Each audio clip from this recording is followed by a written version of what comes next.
Hi அன்பு நெஞ்சங்களே!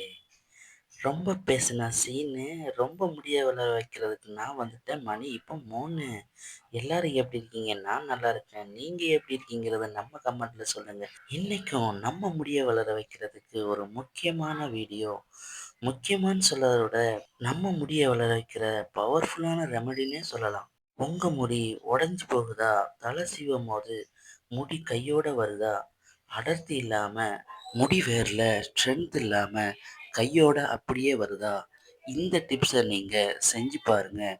உங்களுக்கு முடி உதிர்றத கட்டுப்படுத்தி, உங்க முடி வேரோட ஸ்ட்ராங் ஆக்கி, உங்க முடி கழியாம, உங்க முடிய அடர்த்தியாவும், நீளமாவும், அதே நேரத்தில ஷைனிங்காவும் வளர வைக்கிறதுக்கு கண்டிப்பா இது ஒரு பவர்ஃபுல்லான ரெமெடி. இந்த டிப்ஸ நீங்க கேள்விப்பட்டிருக்க மாட்டீங்க. யாரும் சொல்லியிருக்க மாட்டாங்க. ஆனா, நான் உங்களுக்கு சொல்றேன். கண்டிப்பா நீங்க இத ட்ரை பண்ணி பாருங்க. நீங்களே ரிசல்ட்ட உணர்வீங்க. அப்படி என்ன இருக்கு இந்த டிப்ஸ்ல? இத எப்படி செய்றது? அப்படின்னு பார்க்கறதுக்கு முன்னாடி, நம்ம சேனல நீங்க இப்ப தான் மொத வாட்டி பார்க்குறீங்கன்னா, மறக்காம சப்ஸ்கிரைப் பண்ணுங்க, கமெண்ட் பண்ணுங்க, கூடவே லைக்கும் பண்ணுங்க. இப்போ இந்த ரெமெடி எப்படி செய்யலாம்? என்னென்ன தேவை? அப்படிங்கிறத வாங்க வீடியோக்குள்ள போய் பார்க்கலாம். முதல்ல நாம எடுக்க போறது வந்து பாசிப்பயிறு. பாசிப்பயிறு நம்ம உடம்புக்கு ரொம்ப நல்லது. அதை விட முடிக்கு ரொம்பவே நல்லது. பாசிப்பயிற யார் வேணாலும் எடுத்துக்கலாம். அதாவது இந்தெந்த டைப் ஹேர் டைப் உள்ளவங்களுக்கு மட்டும்தான் இது சேரும் அப்படின்னு இதை தவிர்க்க முடியாது. எல்லா வகையான டைப் முடி கொண்டவங்களுக்கும் இந்த பாசிப்பயிறு ரொம்ப சத்தாவும் இருக்கும். முடிய வளர வைக்கிறதுக்கு ரொம்ப உதவியாகவும் இருக்கும்.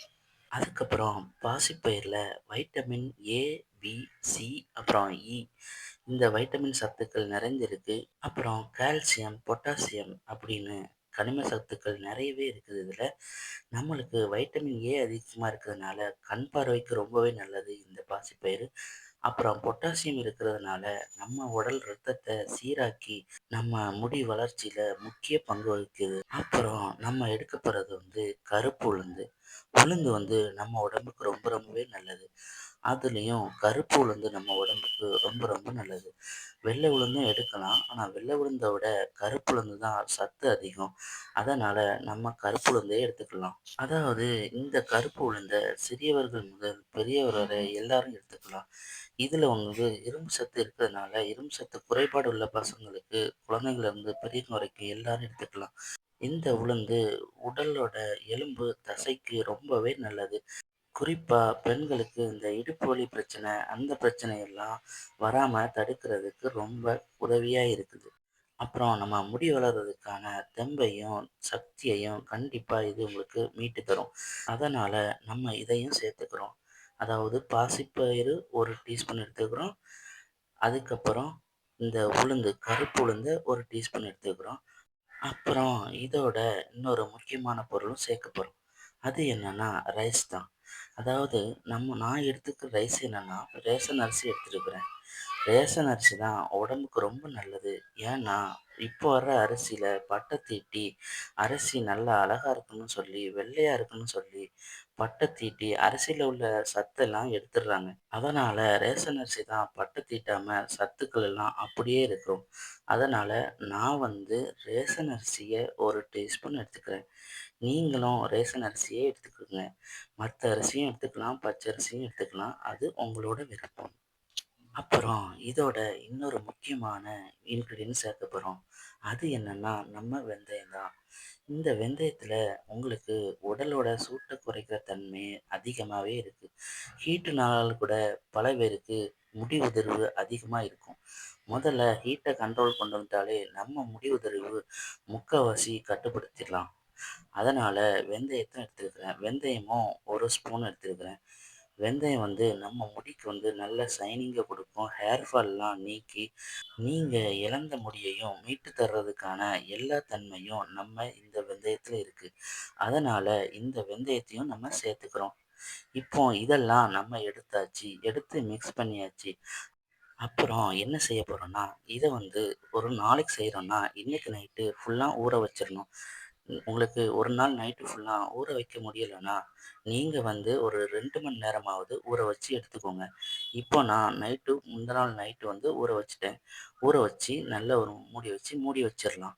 மூடிய வச்சுட்டு அடுத்த நாள் காலையில நம்மளுக்கு நல்லா ஊறி வந்திருக்கும். இப்போ நம்ம ஒரு நாள் நைட்டு ஃபுல்லா ஊற வச்சாச்சு. ஊற வச்சத பாருங்க, நல்ல நல்ல தண்ணீல ஊறி எல்லாமே நல்ல தண்ணீல இறங்கியிருக்கு பாருங்க. அதாவது அதில உள்ள ஜீராவெல்லாம் தண்ணீல இறங்கியிருக்கு. இப்போ நான் எடுத்து காட்டுறேன் பாருங்க. நல்லா உங்களுக்கு தண்ணியோட கலர் வந்து அழகா மாறியிருக்கு பாருங்க. தண்ணியோட கலர் பாருங்க நார்மலா இல்லாம அதில உள்ள சத்துக்கள்லாம் இறங்கி தண்ணியோட நிறமே மாறியிருக்கு பாருங்க. இப்படி எல்லாமே ஒரு நாள் ஊற வச்சு எடுத்த பாசிப்பயிறு, உளுந்து, அரிசி, வெந்தயம் இதெல்லாம் தண்ணி நல்லா இறங்கிருச்சு. இப்போ அடுத்து என்ன செய்ய போறோம்னா, அடுப்புல வந்து சிம்ல வச்சுக்கோங்க. சிம்ல வச்சு ஒரு பாத்திரத்த எடுத்து வச்சு இத வந்து ஒரு கிளாஸ் தண்ணி ஊத்திக்கோங்க. அதாவது அதில உள்ள தண்ணி இருக்குது. அதோட கொஞ்சம் அந்த முங்குற மாரி தண்ணி எடுத்துக்கோங்க. அந்த அளவுக்கு தண்ணிய ஊத்திட்டு, தண்ணி கொஞ்சம் ஹீட் ஆனோனே, நம்ம ஒரு நாள் நைட்டு ஃபுல்லா ஊற வச்சு எடுத்த அந்த இத கொட்டிக்கோங்க. இத நீங்க லோ ஃப்ளேம்ல வச்சு தான் செய்யணும். லோ ஃப்ளேம்ல வச்சா தான் உங்களுக்கு வந்து அந்த சத்து ஃபுல்லாம் வெளியில ஏறாம லோ ஃப்ளேம்லயே உங்களுக்கு இறங்கி, அப்படியே உங்களுக்கு சத்து ஃபுல்லா கிடைச்ச மாரி இருக்கும். உங்க முடிக்கு வந்து வளர்ச்சிக்கு ஃபுல் சத்தும் கிடைச்ச மாரி இருக்கும். இப்போ நீங்க இத லோ ஃப்ளேம்ல வச்சு நல்லா வத்த விடுங்க. அதாவது 1 கிளாஸ்க்கு தண்ணி 1/2 கிளாஸ் அளவுக்கு நல்லா வத்தி வரணும். அப்படி தண்ணி வத்தி வரும்போது, நீங்க சிம்ல இருக்க அடுப்ப ஆஃப் பண்ணி எடுத்துக்கோங்க.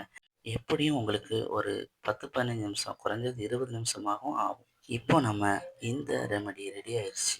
பார்த்தீங்கன்னா, உங்களுக்கு தண்ணீல சத்து நல்லா இறங்கிருச்சு. தண்ணி வந்து 1 கிளாஸ்லேருந்து 1/2 கிளாஸ் அளவு வத்திருச்சு. இப்போ நீங்க இத வந்து ஆற வச்சு ஒரு பாத்திரத்துல வடிகட்டி எடுத்துக்கோங்க. இப்போ நம்மளுக்கு ஆறிடுச்சு. இத வந்து ஒரு கண்ணாடி பவுல்ல நான் வந்து வடிகட்டி எடுத்துக்கிறேன். பாருங்க நல்லா வந்து கலரே உங்களுக்கு மாறி, அதில உள்ள சத்துக்கள்லாம் இறங்கி தண்ணியோட கலரே மாறி இருக்கிறது நீங்களே பார்ப்பீங்க. இப்ப இது நம்ம யூஸ் பண்றதுக்கு தயாராகிடுச்சு. இத நீங்க ஒரு ஹேர் டானிக்காவும் எடுத்துக்கலாம். அப்புறம் ஒரு ஸ்ப்ரே பாட்டில்ல ஊத்திக்கிட்டு நீங்க முடியில ஸ்கல்பா எடுத்து ஸ்ப்ரேயும் பண்ணிக்கலாம். இப்படி நீங்க ஹேர் ஃபுல்லா அப்ளை பண்ணிட்டு ஒரு 20 நிமிஷம் கழிச்சு நீங்க நல்லா குளிச்சுட்டு வந்தீங்கன்னா, உங்க ஹேர் ஃபால்லாம் நீங்கி, உங்களுக்கு இழந்த முடியெல்லாம் திருப்பி கொடுத்து உங்க முடிய அடர்த்தியாவும், நல்ல ஸ்ட்ராங்காவும், அதே நேரத்தில உங்க முடி கைக்குள்ள அடங்க முடியாத மாரி, அந்த அளவுக்கு உங்களுக்கு முடி வளர்ச்சியும் கொடுக்கும். இப்போ நம்ம இத வடிகட்டி எடுத்தாச்சு. அப்புறம் அந்த பாசிப்பயிறு ஊற வச்சு எடுத்ததெல்லாம் என்ன செய்வீங்க? அப்படியே தூர போட்டுறலாமா? அப்படின்னு நினைக்காதீங்க. அதையும் நீங்க யூஸ் பண்ணலாம். அதாவது "ஒரு கல்லுல 2 மாங்கா" அப்படின்னு சொல்லுவாங்கல்ல, அதே மாரி ஒரு ரெமெடியில 2 யூஸ் பண்ணலாம். அதாவது இத நீங்க ஒரு மிக்ஸி ஜார்ல போட்டு அரைச்சி நல்ல பேஸ்ட்டா எடுத்துட்டு, இத நம்ம ஊற வச்ச தண்ணி, அப்புறம் அடுப்புல நம்ம வேக வச்சு எடுத்த அந்த தண்ணி, அதையும் சேர்த்து இதோட நீங்க மிக்ஸி ஜார்ல போட்டு அரைச்சு எடுத்தீங்கன்னா, உங்களுக்கு அழகான பவர்ஃபுல்லான ஒரு ஹேர் பேக்கும் கிடைக்கும். இத நீங்க ஹேர் பேக்கா போட்டு வந்தீங்கனாலும், உங்க முடி வளர்ச்சி வந்து யாராலயுமே தடுக்க முடியாது. இதையும் ட்ரை பண்ணி பாருங்க. உங்க முடி ஹேர் ஃபால்லாம் நீங்கி நல்ல அடர்த்தியாவும், நீளமாவும், பொலிவாவும், நீங்க நம்ப முடியாத அளவுக்கு வளர்ச்சிய தந்து, உங்க பழைய முடிய கண்டிப்பா இது மீட்டு தரும். இந்த வீடியோ உங்களுக்கு பிடிச்சிருந்தா லைக் பண்ணுங்க, ஷேர் பண்ணுங்க, கமெண்ட் பண்ணுங்க. இதே மாரி அடுத்த ஒரு வீடியோல உங்கள வந்து பார்க்குற வரைக்கும் பாய் ஃபிரெண்ட்ஸ்.